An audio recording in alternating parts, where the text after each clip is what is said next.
It's 11:47 at night. You're lying in bed, phone 6 inches from your face, thumb scrolling on autopilot. And this morning, you remember this. You told yourself today was the day. Today you finally start. Now the day is gone, and there's that familiar little knot in your chest whispering the same thing it always does. I'll do it tomorrow. Here's the problem. You've said tomorrow about 4,000 times already, and tomorrow keeps not showing up. Now the internet has a diagnosis ready for you. It says you're lazy, undisciplined, that you just don't want it badly enough. That's a lie. And honestly, it's a lazy one. You're not behind because you're missing some willpower gene. You're behind because nobody ever showed you where the leverage is. The people ahead of you, they're not grinding twice as hard as you. They're pulling completely different levers. So let me paint you a picture. 5 years from now, you wake up on an ordinary Tuesday. Same you, just older.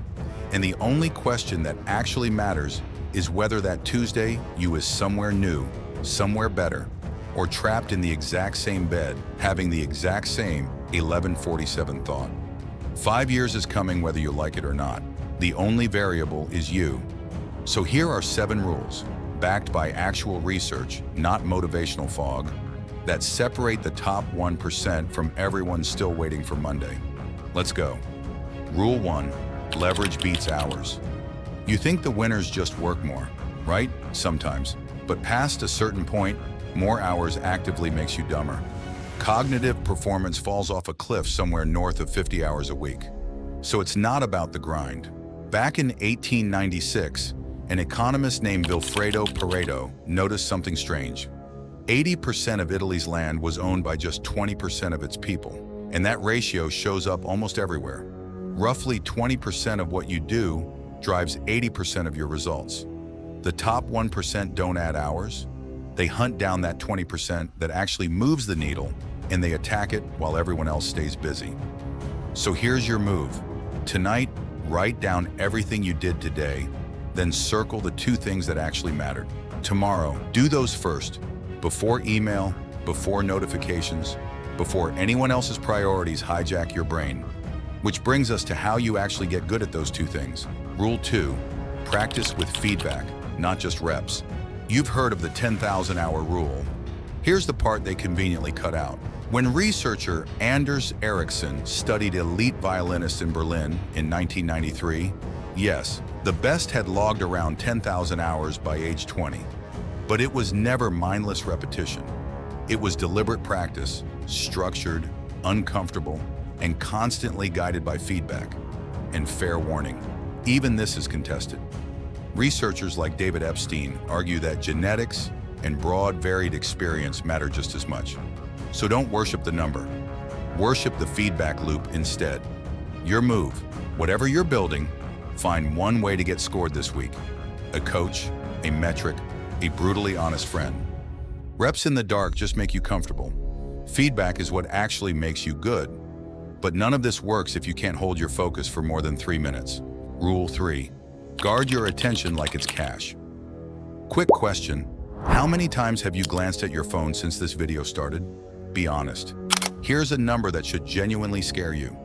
Researcher Gloria Mark at UC Irvine found that after a single interruption, it takes 23 minutes and 15 seconds to fully refocus. And the average knowledge worker gets interrupted every 3 minutes. Run that math and you realize something horrifying. A lot of people never reach full focus all day. And if you're thinking you're the exception because you're an amazing multitasker, a Stanford study found the self-described great multitaskers actually performed the worst. They couldn't filter out the noise. Ouch. Your move, block one 90-minute window tomorrow. Phone in another room, not face down on the desk, another room. One task, nothing else. That's deep work, and almost nobody does it, which is exactly why it's a superpower. Now here's why doing this every day is basically a cheat code. Rule 4, the 1% compound. Here's a blunt one. You wildly overestimate what one day does and wildly underestimate what a year of days does. And there's math that proves it. Get just 1% better every single day for a year, and you don't end up 365% better. You end up about 37 times better. 37. Now flip it. Get 1% worse each day, and you decay down to nearly nothing. Basically zero. Same tiny daily choice, wildly opposite destinations. So stop chasing the massive overnight transformation. Your move. Pick one keystone habit so small it's almost embarrassing. 10 push-ups, 1 page, 5 focused minutes, and do it every single day for 30 days. Small isn't the compromise here. Small is the entire strategy, which forces the hardest question of all. Can you actually wait? Rule 5. Learn to delay the reward. Here's a hard one, and I want you to sit with it. In the 1960s at Stanford, psychologist Walter Mischel sat kids in a room with a single marshmallow. Eat it now or wait a bit and get 2. Decades later, the kids who waited looked better off across all kinds of measures. Powerful story. But let's be honest about the science, because this matters. Newer, larger replication studies around 2018 found the effect shrinks a lot once you account for how those kids actually grew up. Money, stability, environment. So this was never about being born with iron willpower. Delaying gratification is a skill, and skills are trainable. Your move. Next time you reach for the cheap dopamine, the scroll, the snack, the skip button, set a 5-minute timer and just wait. You're not quitting anything. You're teaching your brain who's actually in charge. And speaking of what's quietly shaping you, Rule 6, choose your 5. Blunt truth, you are roughly the average of the people you spend the most time with. And that's not a fridge magnet, it's sociology. Research by Christakis and Fowler shows that behaviors, habits, even moods spread through your social network almost like a cold. Your ambition has a thermostat, and the 5 people closest to you are the ones setting it. So ask yourself honestly, are the people around you raising your temperature or quietly lowering it? Your move. This week, add 1 input above your current level. A mentor, a sharper friend, a real community, even a podcast if that's genuinely all you've got right now. You don't have to cut anyone off. You just have to stop letting the lowest bar in the room become your ceiling. Which brings us to the final and scariest rule. Rule 7, take asymmetric risks. Here's why most people stay permanently stuck. Your brain feels a loss about twice as hard as it feels an equal-sized win. Kahneman and Tversky proved it.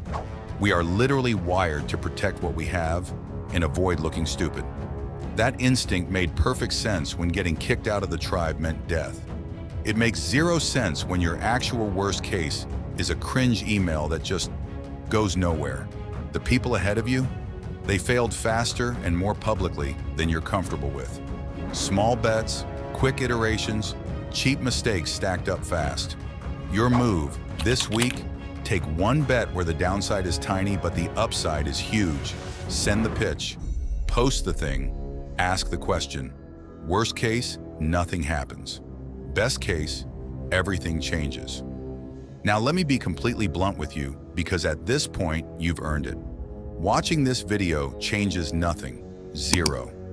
You could nod along to all 7 of these and still wake up in 5 years in the exact same bed, having the exact same 1147 thought. That's the hard truth, and I'm not going to soften it. But here's the flip side, and it's the entire point of this. Nothing on this list requires talent, money, or anyone's permission. Not one item. Every single rule is a behavior. And behavior is the one thing that is fully, completely within your control. You are not broken. You never were. You've just been pulling the wrong levers. And now you know which ones actually work. That's fixable, and it's fixable starting today. So let's go back to that 11:47 moment. Phone in your hand, the day slipping away, tomorrow already forming on your lips. That version of you was never lazy. That version just didn't have the map. Now you do. 5 years is going to pass either way. That part isn't up for negotiation. The only real variable is who's standing there when it arrives.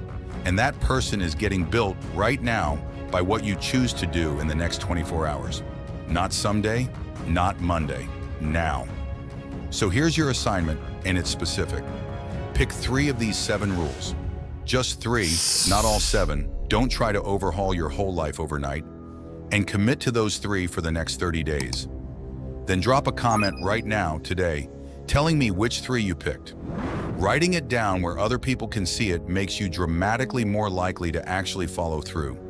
And do not wait for Monday or the first of the month or some perfect fresh start. Those are just tomorrow wearing a costume. Pick your 3, comment them below, and start today. Your 5 years from now self is already watching. Don't settle for your baseline. Go beyond it.